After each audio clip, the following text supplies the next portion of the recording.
Over the last 48 hours, there have been leaks and intelligence has surfaced, not just questioning Donald's illegal strikes on Iran, but proving how ineffective they were, thanks to Donald Trump's ignorance and probably the fact that he gave the Iranians a heads up that we were coming.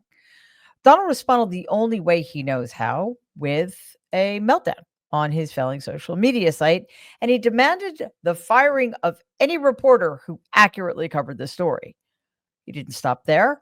Instead of facing the press himself, he sent his media lackeys to scream and whine on his behalf. Today, Press Secretary Caroline Leavitt and Defense Secretary Pete Hegseth held back-to-back press conferences where they flailed. And we watched in real time because they were so desperate to change the narrative back to the false one that this had been some glorious success in which the Iranian nuclear program had been obliterated, which of course it was not. And of course, they engaged in one of Donald's favorite hobbies, attacking the press. When asked about the effectiveness of the Iran strikes, Hegseth had a tantrum. Watch this meltdown. Because you cheer against Trump so hard, it's like in your DNA and in your blood to cheer against Trump. Because you want him not to be successful so bad, you have to cheer against the efficacy of these strikes. You have to hope maybe they weren't effective. Maybe the way the Trump administration has represented them isn't true. So let's take half-truths, spun information, leaked information, and then spin it. Spin it in every way we can to try to cause doubt and manipulate the public mind over whether or not our brave pilots were successful. Jennifer, you've been about the worst, the one who misrepresents the most intentionally. What the president says. I'm familiar. Report about the ventilation shafts on Saturday night. And in fact, I was the first to describe the B-2 bombers, the refueling, the entire mission with great accuracy. So I take issue with that. I appreciate you acknowledging that this was the first the most successful mission based on operational security that this department has done since you've been here, and I appreciate that. I'm confused. Did they mix up his video audition for theater camp? Or was that actually something that happened today when the Secretary of Defense had a total emotional breakdown and insulted reporters? Anyway, I'm going to guess that because it's Pete Hegseth, that was actually a press conference in which he participated to the embarrassment of himself, the Trump regime, the Department of Defense, and all of the American people. He targeted a Fox reporter for being the worst, in which case I'm not entirely sure where else they have to go. Fox is largely responsible for the fact that Donald Trump is in power in the first place, and the only reason Pete Hegseth has a job at all.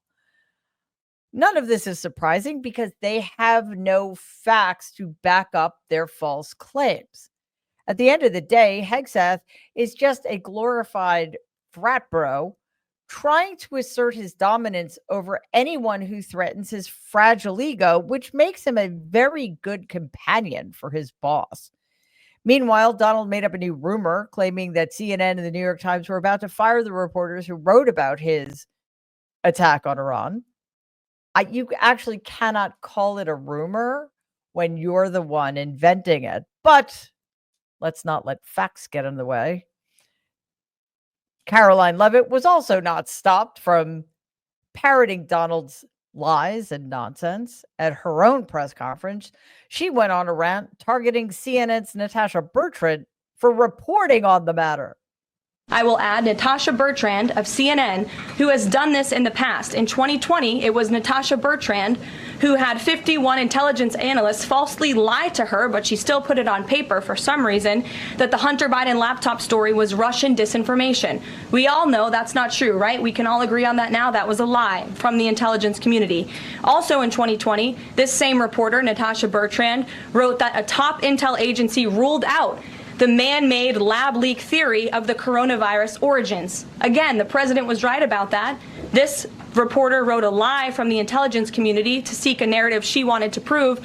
And guess what? We now know that's the truth. Also, in 2024, Bertrand pushed the suckers and losers hoax. She also pushed the fine people hoax, which was taking the president's words purposely out of context. And then last October, and I believe this is notable, Natasha Bertrand published an article in Politico from the intelligence agency. She said that John Ratcliffe was speaking without any evidence when he said Iran was attempting to undermine President Trump's presidential campaign. We know the Iranians tried to take President Trump's life. And so this is a reporter who has been unfortunately used by people who dislike Donald Trump in this government to push fake and false narratives. She should be ashamed of herself. Speaking of being ashamed of yourself, but of course, Caroline Levitt has no shame, which is why she's so good at her job of lying to the American people constantly. Just to clarify something, because basically what Levitt said is Bertrand had intelligence agents falsely lie to her, which means that the agents actually told her the truth. Sorry, it's a double negative. Learn grammar. So essentially what Levitt was accusing Bertrand of doing is confirming reporting. But because it was reporting that debunked MAGA conspiracy MAGA conspiracy theories. I don't know why I got all fancy there. She decided that that was enough to smear Bertrand's reporting as being unreliable.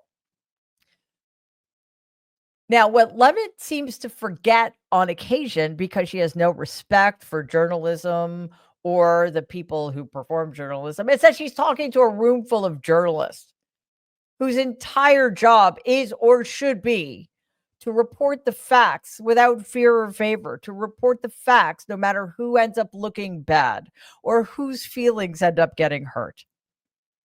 Basically, she was engaging in another one of her boss's favorite things, projection.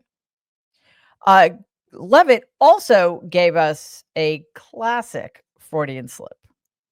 We saw the Ayatollah's video, and when you have a totalitarian regime, you have to save face. I think any common sense, open-minded person knows the truth about the precision strikes on Saturday night. They were wildly successful. Says the person who's the spokesperson for the totalitarian regime trying to save face. I'm not entirely sure why we call these press conferences anymore. I think the proper term for them is propaganda. She continues to deny well-documented reporting and spin this false notion that these strikes were successful to a degree we've never seen before. Basically, we don't know the extent of the damage. What we do know is that none of these sites was obliterated, just as we do not know if the ceasefire will hold. And the fact that Donald Trump is involved with it does not bode well for peace. Before we go further, I want to thank you for watching. If you enjoy our coverage of breaking news like these press conferences, please help us reach our goal of 500,000 subscribers. Like and share these videos and subscribe to our channel if you haven't already. Thank you. While the Trump regime continues to try, at least, to spin its way out of this mess of Donald's own creating, the media continue to do their job in uncovering the scandals that continue to come out of the Trump regime. News this week got even darker with a bombshell report from the Miami Herald, which exposed how ICE used foster children as human bait in a scheme to trap undocumented parents. When asked about it, Levitt protested too much. Watch. I saw that Miami Herald article yesterday, and I was aghast at the headline. It's egregious to accuse this administration of trying to target foster children. That is not at all what is happening at the Department of Homeland Security. And I learned that the Department of Homeland Security actually tried to work in good faith with this reporter to get this story right, to explain that this administration is trying to protect foster children. We are trying to keep children out of harm's way, even if that means their parents are not law-abiding citizens. We want to protect children, unlike the previous administration. Oh, the previous administration, that whipping boy. Yeah, I don't really think they have a leg to stand on here because their whole shtick is being as cruel as humanly possible to the most vulnerable people on the planet. I mean, they tried to deport 2 children with serious illnesses. So give me a break. The reporting is airtight. You just have to read the article, not just the headline. Federal agents staked out a state-funded shelter in the Florida Keys. They waited in the parking lot for undocumented parents to arrive, then ambushed and arrested them. Maybe the children themselves were not the official targets, but don't let the facts get in the way of a good story or your melodramatic bullshit. So, Hegseth and Levitt did not want to leave their oppressors without doing their real jobs, kissing Donald's ass, and telling the world falsely what about Donald's attack was so spectacularly, fantastically fabulous. Check it out. Let me read the bottom line here. President Trump directed the most complex and secretive military operation in history. The attack on Saturday, which I will add was one of the most secretive and successful operations in United States history. Wow. All right. Even for a bunch of people who are known for hyperbole and who work for a man who I think invented the concept of hyperbole, that's insane. The most successful secretive campaign in all of human history, not D-Day, not the capture of Osama bin Laden. I could go on, but why bother? Because I don't want to give you the impression that this surface level strike on Iran's nuclear facilities, the outcome of which we still don't know, deserves to be discussed in the context of those other things. Expert assessments indicate that these strikes, again, illegal, unconstitutional, in contravention of international law, set back the Iranian nuclear program by only a few months. That is not a game changer. That does not change the narrative in the Middle East. That does not change the situation between Iran and Israel. Also, another thing it doesn't do is wipe out Iran's nuclear program or its ability to develop nuclear weaponry. It also sets up a very troubling potential. This may increase the likelihood that countries develop nuclear weapons to avoid the kinds of attacks Donald ordered against Iranian nuclear sites in the first place. So, well done. If you want to take a victory lap, take it about this. Your illicit, unconstitutional action very likely made the world a much more dangerous place for all of us.